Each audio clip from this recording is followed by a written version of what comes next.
केंद्र में अलायंस की सरकार है, बिहार में विश्व की सबसे बड़ी पार्टी बताने वाली भाजपा अपने आप को, वो अभी बिहार में अकेले चुनाव लड़ने का हिम्मत नहीं जुटा पाती।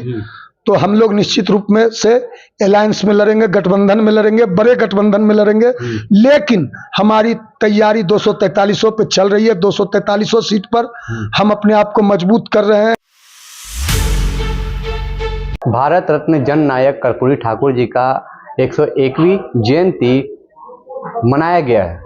पशुपति पारस जी के कार्यालय में हमारे साथ फायर ब्रांड श्रवण अग्रवाल जी हैं, उनसे बात करेंगे आज के कार्यक्रम को लेकर। क्या आज हमारे पूर्वज जन नायक कर्पूरी ठाकुर जी की, भारत रत्न जन नायक जी की जयंती है और हम पूरे देश में हमारे पार्टी के कार्यकर्ताओं के द्वारा, नेताओं के द्वारा इसको धूमधाम से मनाया जा रहा है। नई दिल्ली में हमारे दल के आदरणीय राष्ट्रीय अध्यक्ष पशुपति कुमार पारस जी के द्वारा और प्रिंस राज जी के द्वारा, और यहाँ पटना में यह कार्यालय में हमारे दल के नेता, केंद्रीय संसदीय बोर्ड के अध्यक्ष, पूर्व सांसद सूरज भान जी की मौजूदगी में पार्टी के द्वारा बड़ी संख्या में पार्टी के लोग आज पहुंचे थे, मनाया गया है। और हम जन नायक को याद कर रहे हैं।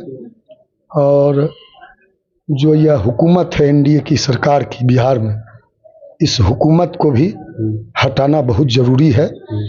यह जो हुकूमत है पूरी तरह से, इस हुकूमत में जो एनडीए की हुकूमत है, 20 साल से एक व्यक्ति का राज है, एक व्यक्ति राज कर रहा है। राज की जनता उब चुकी है, राज की जनता परेशान हो चुकी है और अपराधी बिहार में तांडव कर रहे हैं। अपराधियों का तांडव दिखने को मिल रहा है। दलित परेशान है, वंचित परेशान है, शोषित परेशान है, राज्य की 14 करोड़ जनता भी पूरी तरह से परेशान है। तो जन नायक कर्पूरी ठाकुर ने कहा था, हम सोए वतन को जगाने चले हैं, हम सोए वतन को जगाने चले हैं, हम मुर्दा दिलों को जिलाने चले हैं, गरीबों को रोटी जो ना दे हुकूमत, उस जालिम हुकूमत को हटाने चले हैं। तो निश्चित रूप से जन नायक कर्पूरी ठाकुर का ही यह लाइन था और हम लोग इस साल जन नायक कर्पूरी ठाकुर के सपनों वाली, जन नायक कर्पूरी ठाकुर के विचारधारा वाली, जन नायक कर्पूरी ठाकुर के जो मूल्य थे, सिद्धांत थे, वैसी सरकार बिहार में इस वर्ष बनाएंगे निश्चित रूप से। देखा जा रहा है कि मोकामा में जिस तरह से गोली कांड हुआ है, इस गोली कांड को लेकर आप किस तरह से देखते हैं? क्योंकि एनडीए की सरकार है और सम्राट चौधरी जब अध्यक्ष थे बीजेपी के, अब तो वो उप मुख्यमंत्री बन गए हैं, लेकिन बिहार में वो कहते थे सम्राट चौधरी कि हमारी सरकार जब बन जाएगी तो अपराधी नेपाल भाग जाएंगे और नहीं तो उनका गया में पिंडदान होगा। लेकिन अब जिस तरह से गोली कांड हो रहा है बिहार में, आपराधिक गतिविधि जो बढ़ रही है, इसको आप किस तरह से आप देख रहे हैं? नहीं, आप जिस डिप्टी सीएम की बात कर रहे हैं, वो व्यक्ति, उनकी पूरी पार्टी नीतीश कुमार जी के लॉ एंड ऑर्डर को फेल बताती थी। प्रतिदिन उनकी पार्टी, जिस पार्टी की वो डिप्टी सीएम है, प्रतिदिन पटना में, बिहार में लॉ एंड ऑर्डर को लेकर प्रदर्शन करती थी, धरना देती थी। यहाँ तक कि विधानसभा को नहीं चलने देती थी। यहाँ तक कि विधानसभा में उस पार्टी के विधायकों को, नेता प्रतिपक्ष को, सारे विधायकों को नीतीश कुमार जी की पुलिस ने विधानसभा में घुस के पीटा था। लॉ एंड ऑर्डर को लेकर, बिहार के अन्य सवालों को लेकर उस पार्टी के जितने भी नेता थे, सांसद थे, विधायक थे, सब प्रदर्शन कर रहे थे।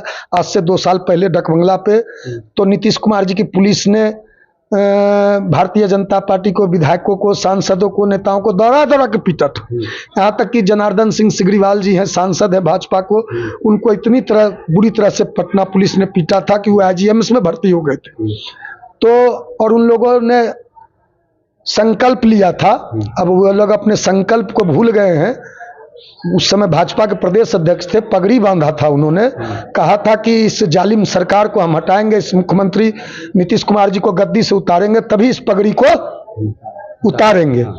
और उन्होंने संकल्प लिया था कि ये पगड़ी, और मीडिया के सामने आते थे, कहते थे ये पगड़ी तभी खुलेगा, ये पगड़ी तभी उतरेगा जब नीतीश कुमार को गद्दी से उखाड़ कर फेंकेंगे हम।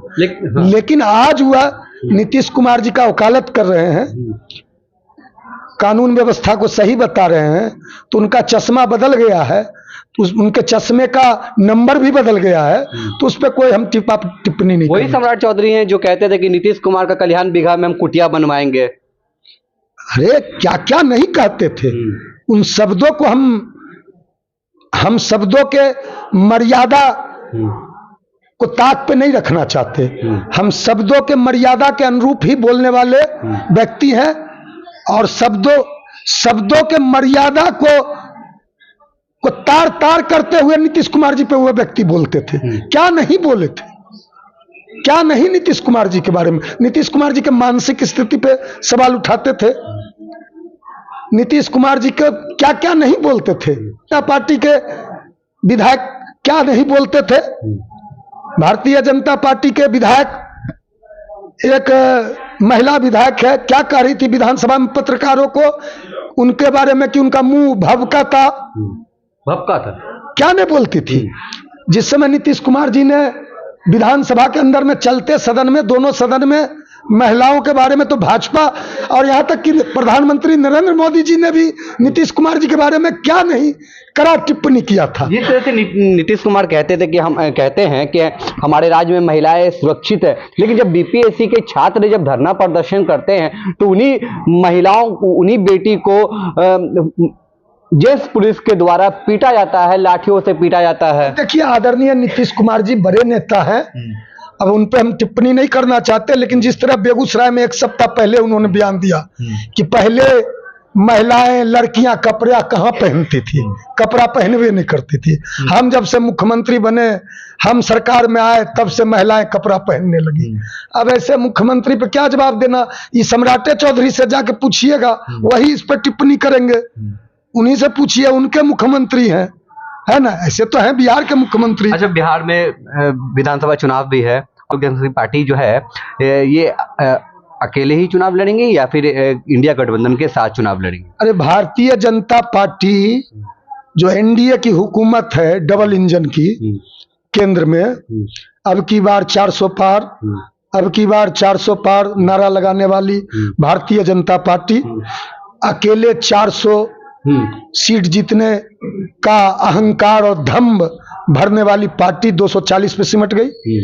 केंद्र में अलायंस की सरकार है, बिहार में विश्व की सबसे बड़ी पार्टी बताने वाली भाजपा अपने आप को, वो अभी बिहार में अकेले चुनाव लड़ने का हिम्मत नहीं जुटा पार्टी है।